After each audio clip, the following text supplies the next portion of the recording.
Video nyingi zinaeleza kuwa huu ni mstari unaotenganisha kati ya bahari ya Atlantic na Pacific, mahali ambapo wachunguzi wa mambo wanadai kuwa maji yanakiuka sheria zake zote na kukataa kuchanganyika.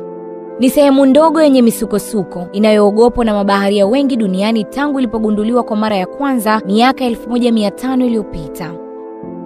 Tunaangazia kinaga ubaga sababu za kutochanganyika kwa maji ya bahari ya Atlantic na Pacific.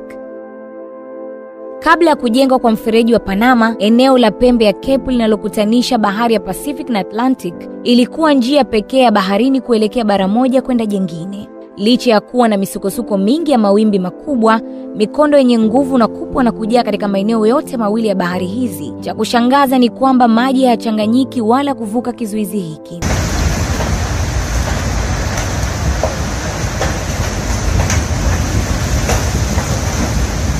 Je, ni upi ukubwa wa bahari hizi duniani? Bahari ya Pacific ndiyo bahari kubwa na yenye kina kirefu zaidi duniani, ikifunika takriban kilomita za mraba milioni 179.7 na ina wastani wa kina cha mita 4280 sawa na viwanja 42 vya mpira wa miguu. Pacific iko kati ya bara la Amerika upande wa mashariki na bara la Asia au Australia upande wa magharibi. Bahari ya Atlantic inakuja katika nafasi ya pili ikiwa na eneo la kilomita za mraba milioni 107 na kina cha wastani wa mita 3646 sawa na viwanja 36 vya mpira wa miguu. Bahari hizi mbili hukutana kwenye nchi ya kusini kabisa ya Amerika Kusini, inayojulikana kama pembe ya Cape. Katika eneo hili, mkondo mkali hubeba maji kutoka magharibi hadi mashariki, yanayofagia maji kutoka Pacific hadi Atlantic.